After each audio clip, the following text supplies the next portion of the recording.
I sat down at the head of the Thanksgiving table with my right arm in a sling and a cast that ran from my knuckles to my elbow. I couldn't even hold a fork. The turkey sat in front of me, golden and steaming, and I just stared at it like it was a stranger. My daughter watched me from across the table, her face unreadable. And then she set down her wineglass and said, calm as anything. My husband taught him a lesson. The dining room went quiet. 12 people. Her in-laws, my brother, my sister-in-law, the neighbors, the kids. All of them froze with their forks halfway to their mouths. My son-in-law leaned back in his chair, grinning like he'd just won a poker tournament. Damn right I did, he said, loud enough that the kids at the other table looked up. The old man thought he was the boss around here, thought he could push me around in my own house. Well, I showed him who's the boss now, didn't I, Dad? He raised his glass to me. Cheers. I smiled. That was it. I just smiled and reached for my water glass with my left hand and took a slow sip. He thought I was broken. He thought the cast on my arm was the end of something he didn't know was the beginning. 10 minutes later, the doorbell rang. He stood up to answer it, still smug, still high on the sound of his own voice. I watched him cross the living room. I watched him reach for the handle. I watched the color drain out of his face when he opened the door. 2 federal marshals, badges out, and behind them a man I'd worked with for 26 years. But I'm getting ahead of myself. Let me back up. My name is Royce Avonmore. I'm 68 years old. I spent the better part of 4 decades with the Department of Justice, the last 20 as a federal prosecutor in the Eastern District. I retired 4 years ago to a quiet life in a quiet house in a quiet part of Connecticut, and the loudest thing I expected to deal with was the deer that kept eating my wife's tulips. My wife, Marlo, passed 18 months ago.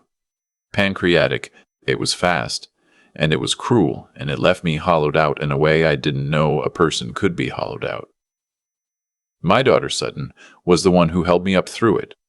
She came home from the city every weekend, made me eat, made me shower, made me get out of the chair. She'd been my whole heart from the day she was born, and after Marlo died, she was all I had left. So when she told me last spring that she was getting serious with a man named Tate Bellwether, I tried to be happy for her. I tried hard. I didn't like him. I didn't trust him. But I'd been a prosecutor long enough to know that I read people for a living, and sometimes that made me suspicious of perfectly good ones. So I kept my mouth shut, and I smiled at the dinners, and I shook his hand, and I told myself I was being a stubborn old man. They got married in June. Small ceremony, just family, in the backyard of the old house. Sutton wore her mother's pearls. I gave her away with my left hand around her arm, and my right hand pressed hard against my pocket so nobody would see it shaking. By August, things started to change. It was small at first. Sutton stopped calling on Sundays. When I called her, Tate answered. She's resting, he'd say.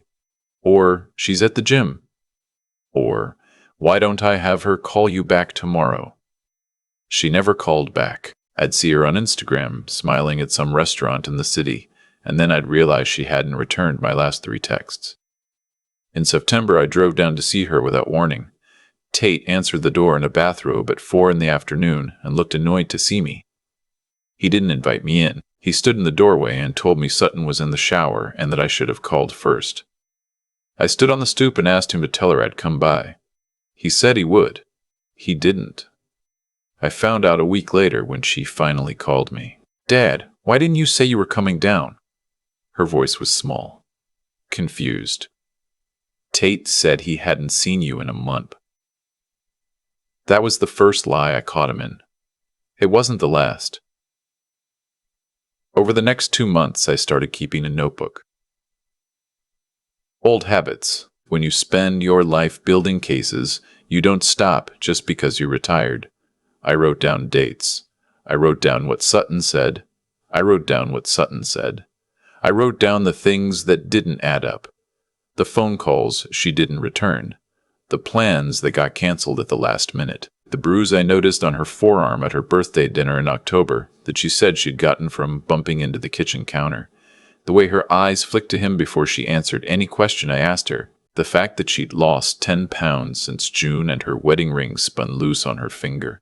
I've prosecuted men like Tate Bellwether before. I've put 19 of them in federal prison. I know the pattern. The isolation. The control. The slow erosion of a person until there's nothing left but a thing he can move around like furniture. But knowing it and proving it are two different animals, and knowing it about your own daughter is another animal entirely. In early November, 3 weeks before Thanksgiving, Sutton called me crying. It was 11 at night. She wouldn't tell me what was wrong. She just kept saying, "I think I made a mistake, Dad. I think I made a really big mistake." Then I heard him in the background, his voice low, hard. "Who are you talking to?" The line went dead. I called back. It rang twice and went to voicemail. I drove to the city at 2 in the morning. I sat outside their building in my car until the sun came up. At 7, Tate came out in running clothes and went down the block. I went up. The doorman knew me. He led me up to her floor. She opened the door, and her face was bruised. Right side, cheek to jaw. The kind of yellow-purple bloom that's already 3 or 4 days old. She tried to close the door, but I put my foot in it. "Sutton, Dad, please go." "Sutton, look at me." She looked at me. Her eyes were red, and there was something underneath the red, something I'd seen 100 times in witness rooms and never thought I'd see in my own child. Shame, pure shame, the kind that won't let a person ask for help even when she's drowning. "He's going to be back in 20 minutes, she said. "Please, Dad, please." I told her I loved her. I told her I'd be here when she was ready. I told her if he ever put a hand on her again, I would handle it. And then I left, because I knew if I stayed, I'd do something that would help me feel better and not help her at all. I drove home. I made coffee. I sat in the kitchen, and I watched the sun come through the window over the sink, and I started planning. Here is what I knew about my son-in-law after 6 months of quiet observation. He came from money, but didn't have any of his own. His parents had cut him off in his late 20s after a series of bad investments and a DUI he'd settled out of court. He'd been bouncing around the edges of the New York finance world for a decade, never lasting more than 2 years at any firm. The job he had when he met Sutton was at a boutique investment shop that I later learned was being investigated by the SEC. He was charming on a first impression and exhausting on a fifth. He drank too much and he lost his temper, and he believed at his core that the world owed him a debt he was finally getting around to collecting. He'd married my daughter because she'd just inherited $4.1 million from her mother's life insurance and her grandmother's trust. I knew this because I was the trustee. I'd structured the trust myself 10 years ago with my old colleague at the firm who handled estate work. I knew exactly how much money was in there, and I knew exactly how it was protected. What Tate didn't know, because Sutton hadn't told him, was that the trust had a clause in it, a clause I'd insisted on when I drafted it, against the wishes of my late mother-in-law, who'd wanted Sutton to have unfettered access at 35. The clause was simple. In the event of Sutton's death, the assets would not pass to her spouse. They would pass to a charitable foundation in her mother's name. I drafted that clause because I had spent my career watching what happens to women with money who marry the wrong men. I made one phone call that morning to my old partner, Calder Renfrew, who'd retired the same year I did and now ran a small private security firm out of an office in Stamford. Calder and I went back to law school. We'd worked organized crime cases together in the 80s. He owed me favors I'd long stopped counting, and I owed him the same. I told him what I knew. He listened without interrupting. When I was done, he said, "What do you need, Royce? I need to know what he's planning." "You think he's planning something. I think he hits her, and I think $4 million is more useful to a man like that with her dead than alive." There was a pause. Then Calder said, "Give me 2 weeks." He took 10 days. What Calder brought me on a Tuesday afternoon in mid-November was a file, photos, bank records, a text message exchange between Tate and a man named Rusk, an old college friend who ran a small charter operation up in the Adirondacks. The texts went back 4 months. They were careful at first, vague, full of phrases like the situation and her arrangement. But men who think they're clever always slip eventually. By October, Tate was complaining openly that she still hasn't shown me the trust documents, and I need to know what's in there before we go forward. By the first week of November, Rusk had agreed to host them at his cabin over Thanksgiving weekend. There was a stretch of trail near the property, Rusk said, that ran along a ridge above a frozen creek. People fell there. People had fallen there before. The last text in the file was from Tate, dated November 9th. It said, "She's got a habit of walking ahead of me. It'll look natural." I read that text 3 times. I put the file down. I went out to the back porch and I sat there for an hour without moving. Then I came back inside and I called her and I said, "Here's what we're going to do." The plan I built had 3 parts. The first part was getting Sutton out safely, without him knowing she was out. That was the hardest part. I couldn't just pull her. He'd watch her phone, her car, her movements. If she disappeared, he'd run. And once he ran, the case I was building would unravel. The second part was setting the trap. He had to commit. He had to do something on the record that I could put in front of a federal judge. Conspiracy to commit murder is a hard charge to prove on text messages alone, especially when defense counsel can argue the texts are jokes, fantasy, locker room talk. I needed him to act. The third part was Thanksgiving. The lesson, as Sutton would later put it, the part where he learned, in front of every person whose opinion he cared about, exactly who he had married into. For the first part, I used my brother's wife, Penelope, who is a retired emergency room nurse and the most unflappable woman I have ever known in my life. Penelope called Sutton on a Wednesday and told her in a voice so warm and so casual that anyone listening on the line would have thought it was the most ordinary conversation in the world, that she'd been diagnosed with a benign mass and was going in for a routine procedure the following Monday. She wanted Sutton to come up to the house in Connecticut for the weekend before, just for company. Just 2 nights. A quiet visit before the holiday hustle. Sutton, who loved her aunt and who had been looking, I think, for any excuse to be somewhere safe, said yes immediately. When she got to my house that Friday afternoon, I sat her down at the kitchen table and I told her everything. The texts. The cabin. The ridge above the creek. The clause in the trust she had never read. She didn't cry.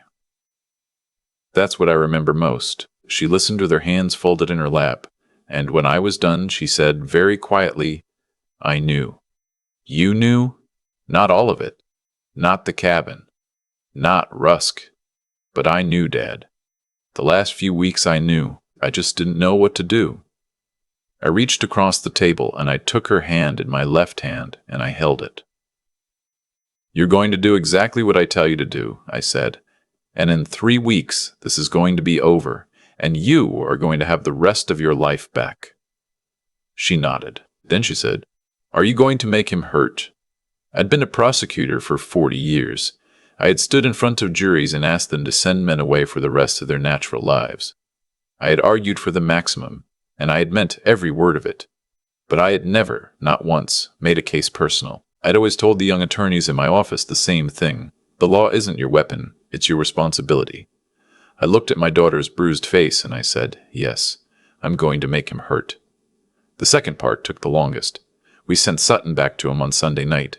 She was wired. Calder's people had set up a cloned line for her phone, so every text and every call went through our office in Stamford in real time. She wore a small recording device, the size of a button, sewn into the lining of her purse. We coached her for 2 days on how to act normal, how to keep eye contact, how to laugh at his jokes, how not to flinch. She was better at it than I expected. She is, after all, my daughter. For 2.5 weeks, she lived in that apartment with him, and she gathered evidence. She got him on tape in the kitchen, asking her if she'd talked to your dad's lawyer about the paperwork yet. She got him on tape in the bedroom, asking her if she remembered the password to her trust portal. She got him on tape in the car, telling Rusk on speaker that everything's on track for the weekend. The Friday before Thanksgiving, Tate told her that there had been a change of plans. His old friend Rusk had invited them up to the Adirondacks for the long weekend. A surprise. A romantic getaway before the family obligations started. He'd already cleared it with me, he said. Her dad was fine with celebrating Thanksgiving on Sunday instead of Thursday. Of course, he had not cleared it with me. I had told him 3 weeks earlier, when he'd floated the idea, that Thanksgiving was the one holiday Marlo and I had never missed in 42 years of marriage, and that I expected to see them at my table on Thursday at 3 o'clock sharp. I had said this in front of 2 witnesses. I had also, just for fun, sent him a follow-up email confirming the date. He'd written back with a thumbs-up emoji. He thought he was managing me. He didn't know I'd been managing him since June. Sutton, on cue, told him she was uncomfortable lying to her father. She suggested a compromise. They'd go up to the cabin Wednesday night, spend Thursday morning doing the romantic thing, and drive down Thursday afternoon for dinner at my house. They'd be back by 3. He could play the doting husband for a few hours, and then they'd go home. He agreed. He was so eager to get her up to that cabin that he agreed to anything. What he didn't know was that the cabin had been wired by Calder's people on the previous Monday, while Rusk was in Albany at a dental appointment. What he didn't know was that the trail he and Rusk had picked out, the one along the ridge above the creek, had been walked by federal investigators with cameras 3 days earlier. What he didn't know was that a U.S. Marshals task force, working with my old office on a referral I'd quietly made through Calder, had been watching him for 9 days. They went up Wednesday night. He drove. Sutton sat in the passenger seat with the recording device sewn into her coat collar and a panic button under her thumb on the door handle. When they pulled into the cabin's gravel drive, 2 agents were already in position in the woods. 3 more were in a vehicle a half-mile up the road. I was in Calder's office in Stamford watching the feed. He didn't make his move that night. He waited until Thursday morning the way he'd planned. He woke her at 7, said the light was beautiful, said they should walk before breakfast. She put on her coat. She put her hand on the panic button in her pocket. She walked ahead of him on the trail, the way he'd told Rusk in that text 2 weeks earlier. The way that would look natural. The recording, when I listened to it later, lasts 4 minutes and 31 seconds. He doesn't say much. He doesn't need to. You can hear his footsteps quicken as the trail narrows. You can hear the creek below, ice cracking somewhere far down. You can hear him say, "Hey babe, look at this." And then you can hear his hands on her shoulders. And then you can hear her say, very loudly and very clearly, "Tate, what are you doing?" That was the cue. 6 federal agents came out of the woods in 11 seconds. He went face down in the snow. She walked back to me without looking at him. But here is the thing I want you to understand. That's not where the story ended, because if it had ended there, in the snow, with him in handcuffs and her in shock, and the agents reading him his rights, it would have been clean, but it wouldn't have been right. He would have been just another defendant. A name on a docket. A case number. I wanted him to know, not later, in a courtroom, with his lawyer translating everything through the filter of legal procedure. I wanted him to know in his own body, at the exact moment he felt most safe. I wanted him to taste the drop. So we let him go. That's right. We let him go. I called the agent in charge, a woman named Dareth Holloway, whom I'd hired out of Yale Law 20 years ago, and who now ran the field office in Albany. I told her what I wanted. She thought about it for 10 seconds. Then she said, "Royce, this is a hell of a thing to ask. I know. You're sure about this?" "I'm sure." She made it happen.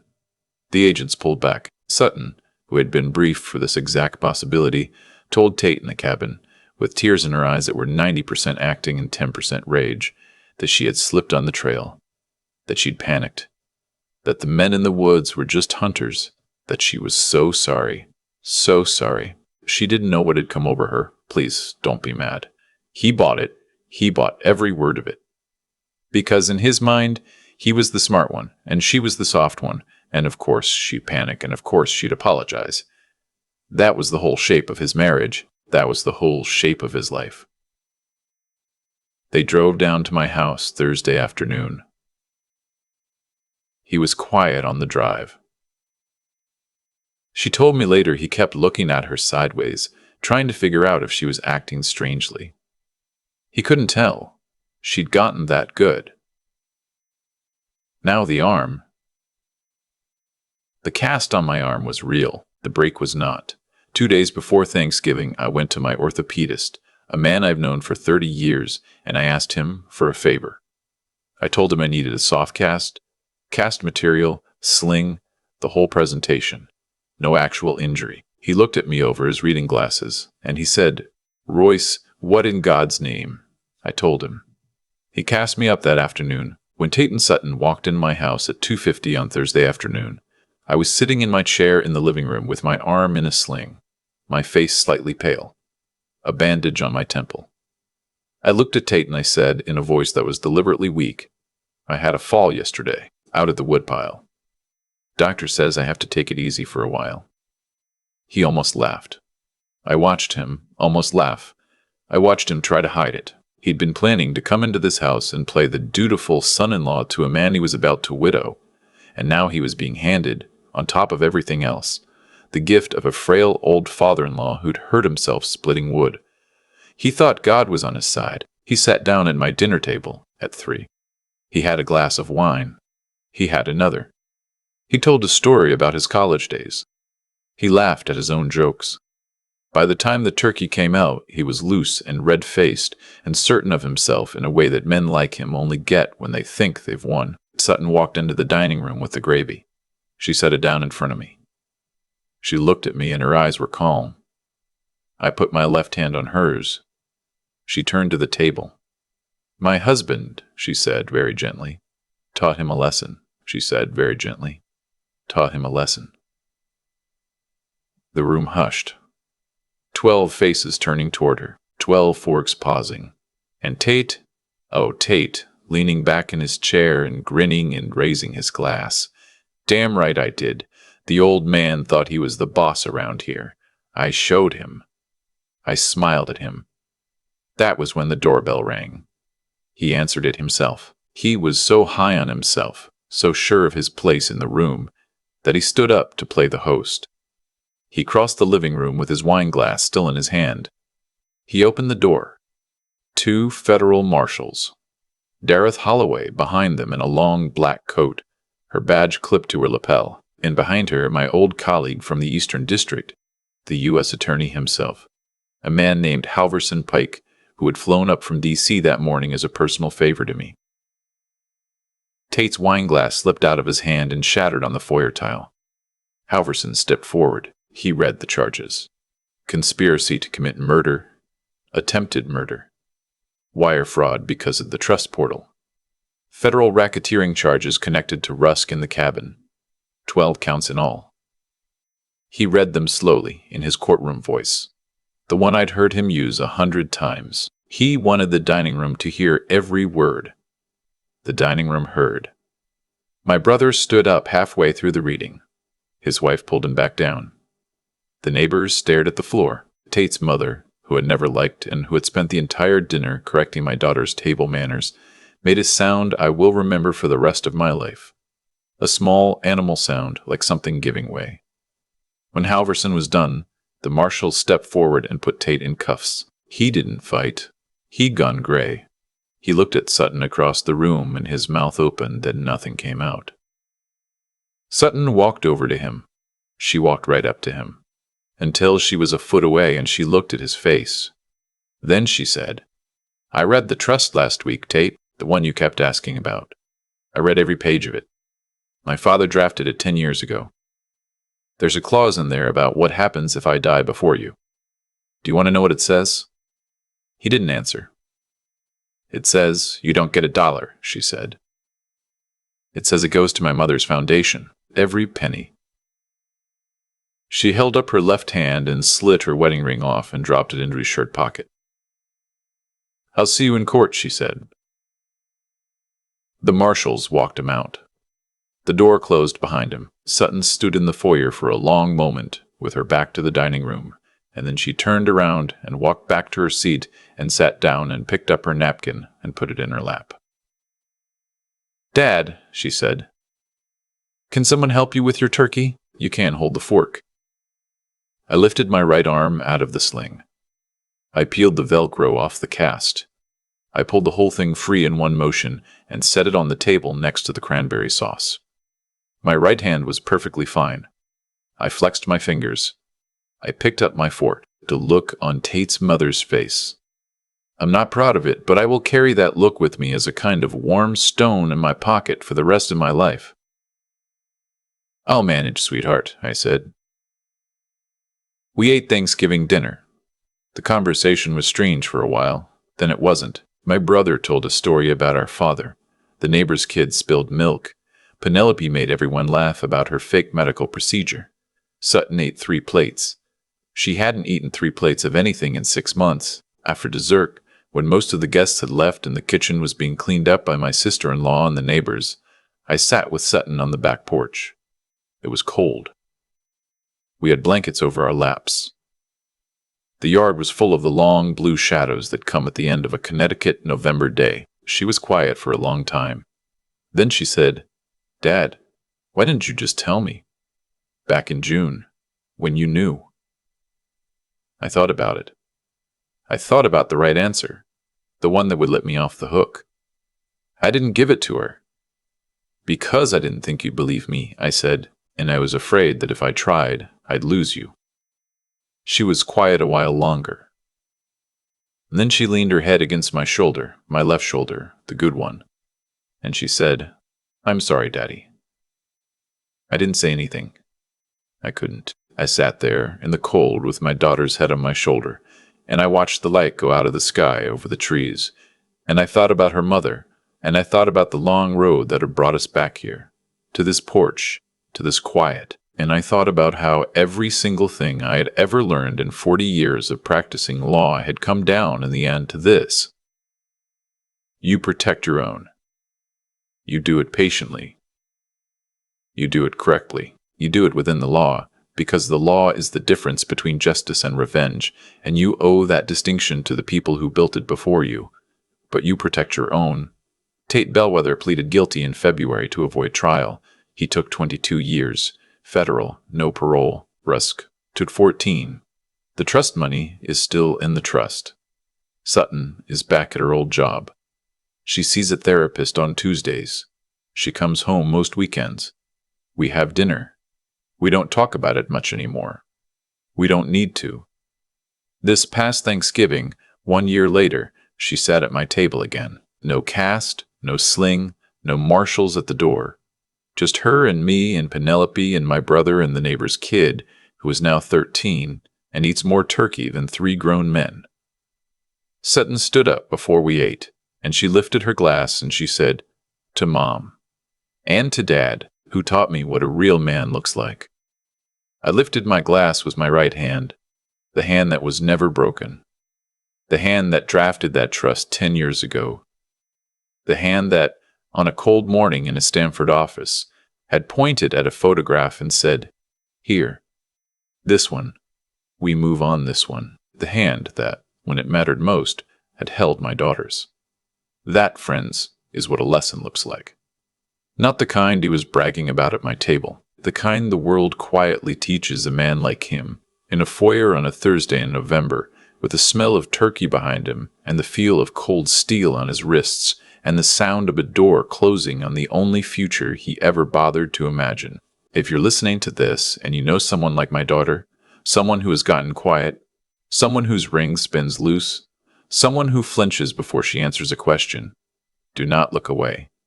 Do not tell yourself it's none of your business. Do not assume she'll ask for help when she's ready, because by then it may be too late. Pick up the phone, drive over, sit on the stoop. Do the slow, careful, patient work of being there. And if you ever find yourself across a dinner table from a man who is bragging about teaching someone a lesson, smile at him. Pour yourself a glass of water. Wait for the doorbell. Some lessons take a while to come around. But they always come around in the end. I've been turning this story over in my mind for almost a year now, and the thing I keep coming back to isn't the moment the marshals walked through my door, or the look on Tate's face when his wine glass shattered on the foyer tile. It's the long, quiet stretch in between. The 5 months I spent watching my daughter disappear inside her own marriage, and choosing, every single day, to be patient instead of loud. Patience is a kind of strength I didn't understand when I was younger. As a young prosecutor, I thought strength meant moving fast and hitting hard. The older I got, the more I realized that real strength is the discipline to wait until you can move correctly. Tate believed he was the smart one in that house, because he could yell. Sutton believed she was weak because she couldn't yell back. Both of them were wrong. The hand that drafted that trust 10 years ago, quietly, without telling anyone, was stronger than any fist he ever raised. That's the cause and effect I want to leave you with. Tate didn't fail because he was unlucky. He failed because he built his whole life on the assumption that the people around him were soft. He never bothered to ask why my mother-in-law had insisted on that clause being removed, and why I had insisted, just as firmly, that it stay. He never asked Sutton about her father's career. He never wondered why a man who'd been a federal prosecutor for 40 years would stay quiet at a dinner table. He mistook silence for surrender. That mistake cost him 22 years. If you're a younger man listening to this, hear me on this. Cleverness is not wisdom. A man who is clever can win an argument. A man who is wise can lose 10 arguments and still walk out with everything that matters. The difference is character. Character is what you do when nobody is watching, and Tate Bellwether had no character at all, which is why the moment somebody started watching, his whole life came apart in 11 seconds in the snow. And to anyone listening who feels small right now, who feels stuck, who feels like the loud person in your life has somehow convinced you that you don't matter, I want you to hear what my daughter learned. You are not weak because you've been quiet. You are not foolish because you trusted someone who didn't deserve it. The moment Sutton sat down at my kitchen table and said, "I knew, Dad," she stopped being a victim. She became a witness. And a witness, I'll tell you after 40 years in courtrooms, is the most powerful person in any room. Be patient. Be honest with yourself, even when honesty hurts. Build your life on something that can hold weight. And when the time comes to act, act once, act correctly, and don't look back. That's all any of us are really doing here, trying to leave behind a table where the people we love can sit down safely and eat.